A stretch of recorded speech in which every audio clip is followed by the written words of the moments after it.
Hi, this is Dave McWater, 2020 Boxing Manager of the Year.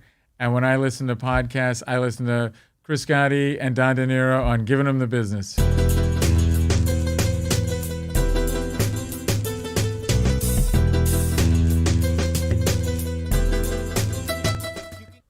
So we have a good guest today. This is Chris Gotti Lorenzo. This is Giving Them the Business.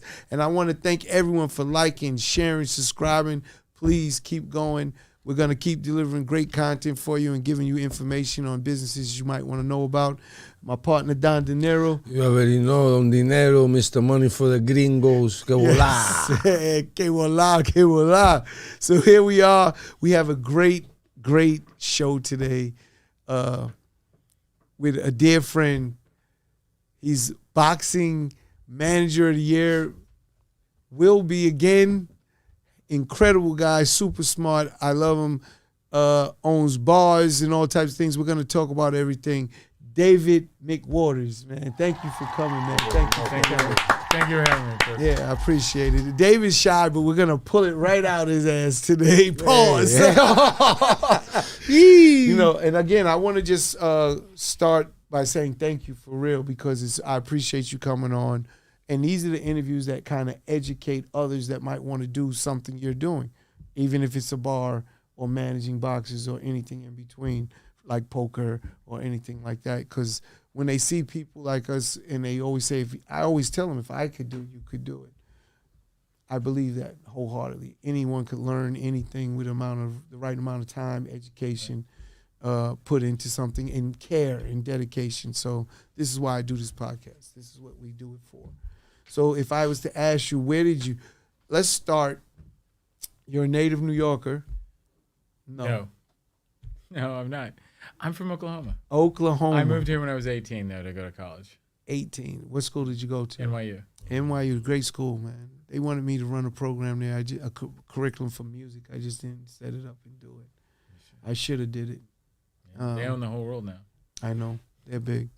But NYU is a great school. So you come from Oklahoma. What gave you the drive to actually do all these things you're doing, being an entrepreneur? How did you get your entrepreneurial spirit? Because that's what you are. You're an entrepreneur. Did you ever have a job, like with a firm or anything like that? Not like really. Working at a deli or anything? For a few months after college, I had lost my business because of the fax machine. And see, this is when you know we're old. And, I had a job for a few months, and it didn't work out. I wasn't really cut out to work for other people. I was a miserable failure. Yeah. And so that was that. Yeah. You just said, let me start. And what was your first endeavor, like your first real? Well, my first one when I got here for college. What was the business that you said you lost because of the fax machine? When I got here for college, I was shelving books at the Strand bookstore for $3.95 an hour. True story. And I had to join the UAW to get the job. Okay. Because it was a union shop, because the UAW was a block away. And I broke my leg playing basketball. And I know you could play basketball. I was okay. They don't want to, people may not admit to that, but I heard you was a very good player. I was okay. And probably today overrated. now when I look at what these kids do today, I'm like, you weren't that good. Yeah. But I broke my leg playing basketball. Okay. And so they fired me because I couldn't come to work. And I was running out of money fast. I was paying my own way through NYU. Wow. And so I had known from this AAU team I played on some overseas coaches. So I started calling them, and I was calling guys back home that I played in the gym with. And I'm like, look, I know I'm 18, but I was a smart guy at the gym. Give me a chance. And so I had this kid named Kenny Orange, who had been a 9th-round draft pick from Oklahoma Christian College. Wow. And I got him in a minor league, and he played Manute Bol in the All-Star game. This was Manute Bol had just came from the Sudan. He was 7'7". He killed a tiger with a spear. He was the guy. And it was on satellite TV, so the whole world watched it. And there was no fax machines in. There was no nothing. Right. If you wanted to get somebody, you telexed them or you called them for like $5 a minute. And so, I only had like 8 numbers. I didn't have a lot. I just people I met that came and scouted the national tournament for AAU. And Kenny Orange destroys Manute Bol. Destroys him. Wow. And every team in the world called his team office, and they had this little tiny guy that was the GM. He was the only guy working there, and he said, Dave McWater's his agent. You should call him. And so they all called me. And so I bullshitted them, because I needed money. And I was like, well, I'm an agent in New York. Who would you like? And I remember the first team was a team from Paris. And they're like, we'd like Keith Edmondson, who had been what today would be called a lottery pick. He'd been the 7th pick overall by the Hawks. Oh, wow. And he'd done 3 years in NBA and it got cut. I said, yeah, Keith Edmondson. I got him. And so I called. Anybody else? I called No, you fake it till you Sports make it. Information. And I'm like, I'm an agent from New York. If you can give me Keith Edmondson's number, I've got a job for him in Paris. And they gave it to me. So I called him and I said, I'm an agent from New York. If I'm your agent, you've got a job in Paris. And the first year I did like 95 guys.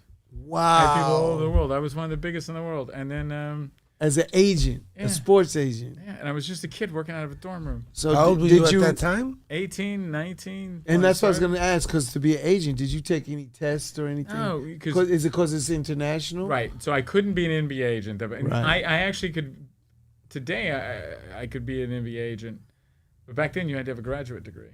Right. And I was 18. I was 19. I was a freshman. Wow. And so... But I was overseas guys. And I did tons of... I did Daryl Dawkins, John Daryl Starks, Dawkins. Anthony Mason. Mace. I did all God kinds bless. of guys overseas. That's amazing. And it was a blast. See- I loved it. So if I go, let me ask a question. What do you feel gave you that type of hustle? What instilled that hustle in you? You understand what I mean? Because Right. I could put 1,000 people in that same position and not one of them do what you just did. My dad was the cheapest guy that ever lived in the history of the world. And he was a government worker, but every year he would take these gigs working the state fair. Right. And they would give him free tickets. And I was like 5, 6 years old, and he'd be like, go out in the crowd and sell these free tickets and get the extra money. And I just did it. You didn't know any better. You were used to interacting And with then on people. the weekends, he would take me to flea markets and stuff, and he'd give me I only got $1 a week allowance, but if I went to the flea market with him, I got another $1. That was your money. And so, I started trading baseball cards and whatever. And I was a hustler. That's what it was. That's crazy. From That's all my Oklahoma. dad. Oklahoma. So I was you in New Fort York City Sill. I was folks. stationed in Fort Sill, Oh, Oklahoma. yeah, in Lawton. Out in Oklahoma, boy, you better get in that pit when that tornado comes, so don't take it. It's going to take you. You gotta sit. They used to You train gotta go for a ride. Yeah, that was a scary thing. But yeah, I was in Lawton, Oklahoma. So for Lawton is like the toughest town in Oklahoma. And Lawton Ike, Eisenhower High School there, is one of the biggest and best high schools. And they had a star, just a couple of years older than me, named Miguel Samuels. He was a huge football star in high school. He scored 5 touchdowns against my high school. He was a big star at OU until he threw out his shoulder. But he started as a freshman. And Miguel is the real reason I think I came to New York. I really believed in myself. I was in 9th grade, and he wanted me to be on his little basketball squad. They would travel around in hustle games. Play Right. neighborhoods. Yeah, in the neighborhoods. We would just drive Yeah, around we did town that. and hustle and people, pull right? up and play for money. And I did he that. wanted me to be on his team, and I was like, "You're the coolest guy in the whole neighborhood. I'm a 10th grader. Yeah. Why do you even want to hang out with me?" And he said, "Because everybody else, I know what they're going to say. I never know what you're going to do." Wow. And that was the first time I believed in myself enough to believe I could go somewhere like New York. So this guy, Miguel, a guy from Lawton Ike, Miguel Samuels. he gave Yeah. you that courage, Confidence. Really that did. confidence. At a young age, you need that. We need others. I say this all the time, and I say that in the book about lesson number 1 of we need each other to survive. Absolutely. We need validation. We mimic each other. When you see kids that are 9 that look up to a Michael Jordan or Tom Brady or whatever, why as human beings do we do that? Why do we, like a system, why do we come back and we give back, or we try to be model citizens so others can be? It's like you feel me? It's a weird dynamic that we have as human beings. Yes. But he mentioned his dad, the influence that parents have on your kids, small things that at the time he said my dad was cheap, but him understanding gave you a part of your respect. You have a tremendous respect for money, I guarantee you that. Oh, I yes. do. If I see that, it's different. So he looks at, because you know how I learned, Incredible. you know who's cheap as hell, and I learned so much from him because it's my young little turned into a millionaire John. Yes. He started with nothing. Now he's in 4-4. John, when I started building that company with John, he says, this is the plan. And, thanks to Ifa, I listened to him. I'm an older guy. I'm listening to this young guy. He goes, we're only giving ourselves, we gave each other, I think, $500 a week salary, and we would only eat chicken. Right. I lived in Parma, I slept in the couch, we would only eat chicken. Yes. Chicken. If you look at John, tell him this. Remember when you see him, say, John, chicken's ready. Because we would always text each other. Chicken's in the oven, let me know when it's ready. He'd go to the gym, or I'd say, fuck this, we're barbecuing, let me go downstairs. And I learned, we had the money to go eat. I learned to be cheap, but what I intended to, that I never had, was respect for money. I started to learn respect for money and realize, damn, $1 saved is $1 earned, right? And from a young guy, so when I see you at a young age, and then you have the hustle mentality, to me, is not being afraid. Hustlers are not afraid of the word no. Right. We're willing to, how many no's is it gonna take before we get that one yes? And when I get that one yes, I'm gonna show you motherfuckers what I'm about. Right or wrong. Every right? salesman faces no's. Again, and every salesman is a hustler to me, and we that's how you build. So when I see those, you say that there's young people watching this and they're saying it's a journey. You had no idea, and I'm about to tell the story of who you are today, but when you say at 18, in NYU, trying to educate yourself, but at the same time trying to make $1 and creating, because my son's a pro basketball player, he knows that. So I understand what the We're going to talk about this coming up, because that's something else that me and Davey talk about a lot, is a team, putting together a team. But maybe we don't do. I talk about it a lot. I'm trying to. I'm there, David. You don't know how many conversations I have outside of you when you're not with me. I promise you, I am very much into that whole thing. I'm doing it. That is something, again, we're going to get into, because I know how serious you are about it, and I know he would do an incredible job because of his mind, the way he looks at business, the way he approaches it, the math, the way he's going to put together a winning team, and I want to be inside of that. That's dope. That's why I said I talked to a lot of people about it. Again, we're going to do that for sure. And Dinero wants me to do one in Puerto Rico. Because those teams out there, he wants us to get a team. My son's been playing 15, he's 36 now, 15 seasons in Puerto Rico. Puerto Rico's league, like, look, DeMar Cousins just signed there. He's about to play. Who else is out there? Hassan. Whiteside. You know, he's at Portland, got the. So there's a lot. There's a lot of Rolando Blackman left the Knicks, went out there about 7 years. He's at Guaynamo now that they're getting DeMar Cousins. He lives out there. He loves it. From economic standpoint, only 7% tax. They're not going to crack you. No federal income tax. You buy a house there. If you own, right. So there's a lot of incentives, and then the fan base, the way they treat, and it's not that expensive to end up buying. I told Chris, I said, that is top 5 league in the world, guaranteed. You probably got Turkey, you got Spain, you got some leagues. Italy. Italy has a great. The Israeli league is really good. But Puerto Rico has a dynamic because it's the only league that is overseas, but it's really the United States. Right. It's not overseas. By the way, it's not, and it's only 2 hours. Remember when we were kids and they had Butch Lee and they almost beat us? Yes. They almost beat the United in States the Olympics. With Butch Lee, basically by himself. And then there's so many different. So Rolando Blackman plays in Puerto Rico now as a native. I think he married her. Sure. So there's ways to go around it. It's not Bad Bunny. My son plays for Bad Bunny's team now. He bought a team in Santurce. And the other Puerto Rican rapper, Ozuna, bought another team. So what's happening is, in Puerto Rico, which you've dealt with this overseas, if you put your player in a top league in that division, he's going to get paid every 1st and the 15th, no problem. Right. You put him on a team that's not top, they're losing. Halfway through the season, they're 2-17. The likelihood of that check getting paid on time is a problem. Puerto Rico had a lot of that. So what happened with these rappers coming in, Ozuna comes in, and what's the first thing he brings? All his guys. The red Jordans with the, right? So the connections they have to the shoe deals. Yes. It has the other owners stepping up. So the other owners who aren't, they brought back Carolina. My son was with Carolina last year. Traditional, they brought them back. Everyone has a stadium. Humacao. So I was telling Chris, I said, and it's not a lot of money to get in. We would have to get in with a native from there. We can't come in and just take, they don't like that. But it's a great place, because I told Chris, it'd be a great place to develop, right? Develop our basketball players, and at the same time, you have a team. And I told him, you buy a team there, 20 years, it'll be worth $1 billion. They're going up. 20 years, I'll be dead. Well, I mean, you say that, but don't say that. I got plenty of what life. I mean is something we could pass on, because basketball's only growing. Sure. there's not a lot of overhead costs to create a team. There's a lot of players available. Oof, come on. When I seen DeMarcus Cousins saying I can't get a shot, and he going there. When I seen him say Whitehead the other day, he had 43 points, 19, and they lost. Like they're not coming in there and they're telling you, hey, this is a great league. The natives are great. See, when you play in China, it's dope, but the level of the natives is not great basketball. Of course. You go to France, it's cool. They have all the something about the dynamic to Puerto Rico. You know, and they're a guard. All the NBA players are guards. All short little, right? The last kid, the guy fast. Pelican. The last kid, the guy's the guy with the Pelicans, right? But I see so many dope situations. You know? Yeah. Jose Ortiz was Puerto Rican, though, right? Yeah. Yes. He was big, 6'11". So when you come through with all of these different with the basketball, the bars, then you get into these bars. You started buying bars. When does that come into play?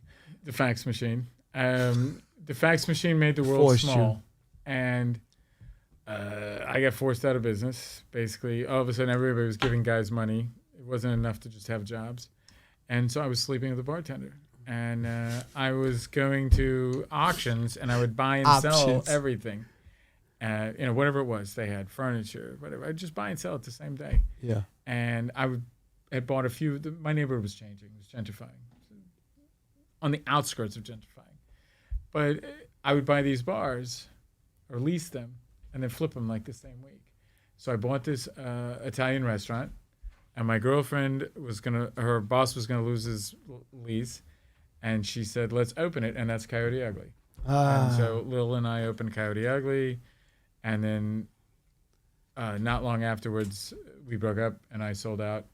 But at that point, I realized, hey, there's more money in keeping these than flipping them. Right. So I started keeping them. What's your latest one you just have now? I just opened Diamante's with Dave Diamante, which is something way different than I've ever done. It's upscale. It's on the second floor.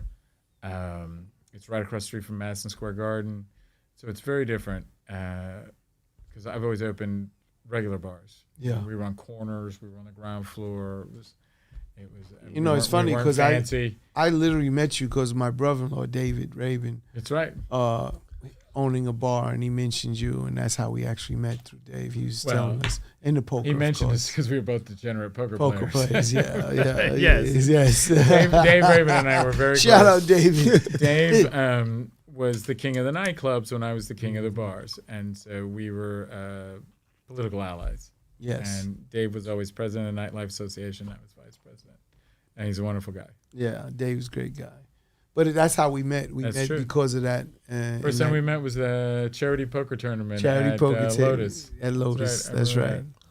Jerry Leftcourt got mad at me because I knocked out like 4 models early in the tournament. He's like, buddy, we're only here to hang out with the models. Why? But I was there to win because, you know me, I'm crazy competitive. And he's like, stop beating the models.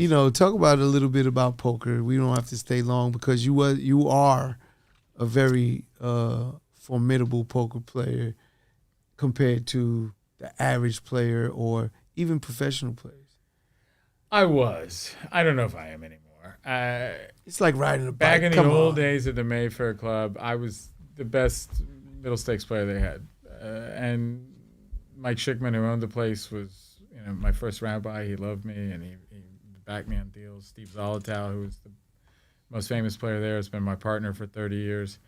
I had a lot of success, but I gave it up, unfortunately, right before TV. And now, I play. I used to play 350 nights a year. I manage Phil Ivey, this, and I'm always talking, but it's weird because I always ask you because I hear the stories of how great you was as a player, but why didn't you continue? What was the shift from you staying in poker and getting more into business? And you use all of this poker knowledge in your business, pretty much in your life, day to day, poker knowledge, correct? It's the greatest analogy for everything in life. Yes, I agree. If you remember the movie Rounders, people can say what they want. The Matt Damon character is based on me. He's basically got my name. All those guys have my name. Brian Koppelman, the guy that wrote the book, it was in my name all year. Brian Koppelman. And so shout out at the Brian. same time, I was living with this girl from Vassar, and she was always like, "Why are you playing poker every night? You should be concentrating on your business." So we weren't both in law school like them, but it was the same dynamic. She was always like, you're making a lot of money with these businesses. You should grow it. And she was kind of right. And then I really did get in an argument with an Albanian one night. And he took a swing at me, and I busted him up a little bit. And then people were like, "Oh, he's in the mob. He's gonna whack you." And I'm like, "No, he's not. I know the head of the Albanian mob. And nothing's gonna happen. These guys are nobodies." But people were scared for me, and so they were like, "Ah." And so it's just a lot of things happened, and I just left. But I got to tell you, I also got bored with it. You did. Like even now, I can play tournaments. Yes. But like in a ring game, 4 hours, I'm bored to death. Wow. I just can't do it anymore. Where I used to sit there, and play all night, no problem. Yeah, I've heard. I seen you play, but that was a tournament. I haven't seen you outside of that. Yeah, the tournaments are still fun because you're juiced. You want to win. Yeah. So we get out of the poker world. You get into now, let's say, boxing.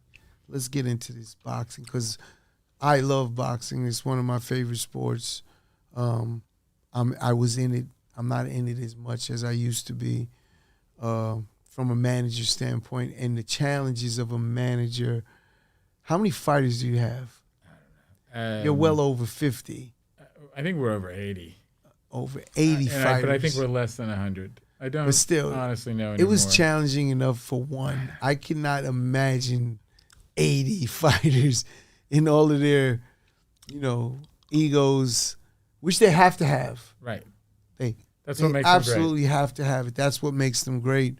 And that's why you have, as a manager, you have to deal with it. But what's the complexity of that, dealing with those so many different types of egos? I probably should have less, but when I have a lot of employees, and so you need more people. And I felt like having a lot of infrastructure would be a way to sort of be more powerful. I remember when you came to me and said you're going to start. In the beginning, So imagine. I only wanted to have 4 or 5 guys. Yeah. And I was like, Chris, hook me up with Jay-Z. Yeah.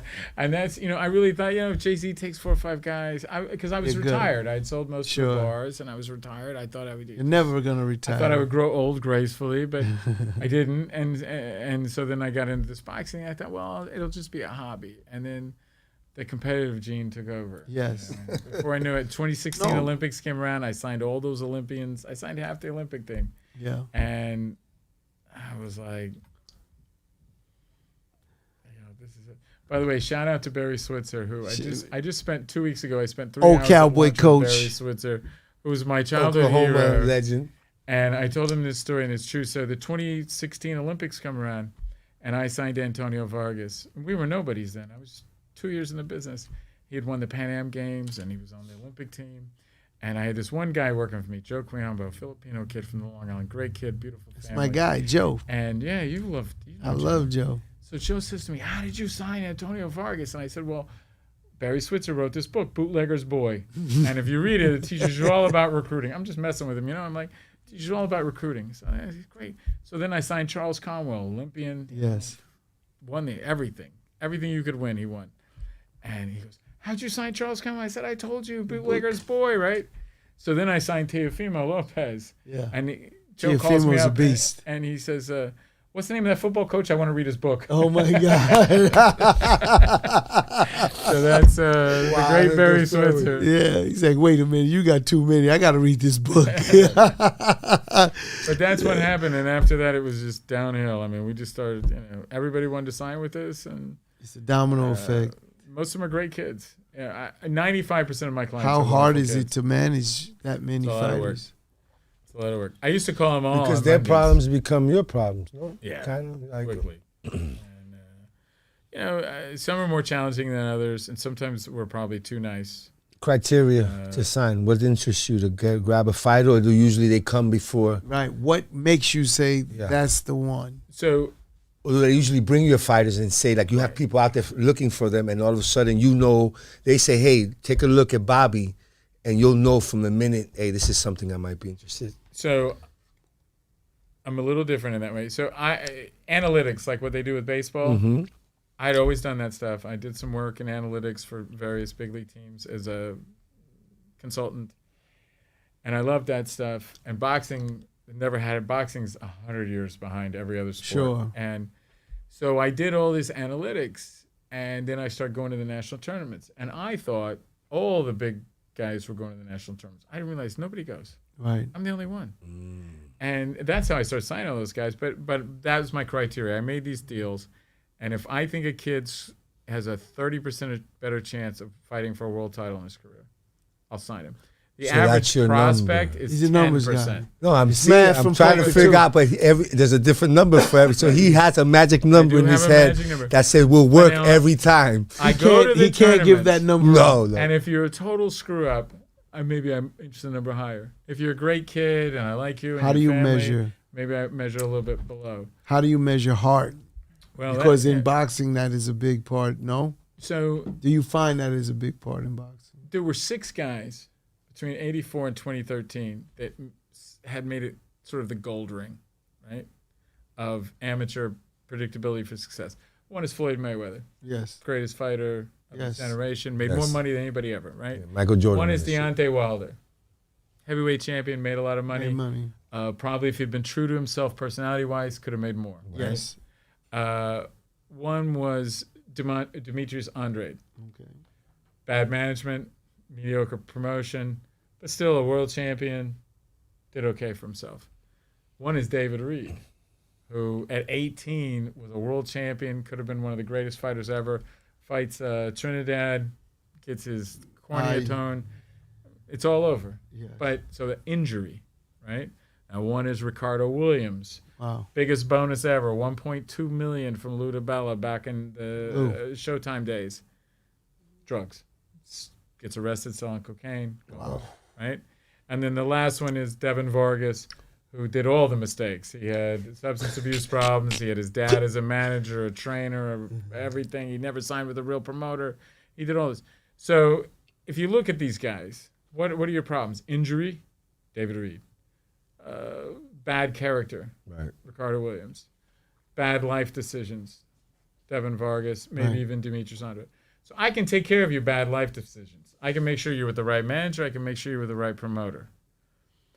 And if I meet you and I kind of vet you, I can make sure maybe you're not Ricardo Williams, Right. right? Although I've had several guys get arrested, so I'm not perfect at that. Right. But the injury, I can't control. David Injury Reed, you you cannot can't control. So you're in the blood sport. I go to everything and I do the best I can. I mean, that's the there, and, risk reward aspect of it, there, absolutely. right? I But mean, you he's can't giving you predict. formula of how He he is. picked. You picked the number 30. Without giving you the math. He said if they have a 30% chance throughout their career, that fight for a world title. I'm going to I'll sign. sign him.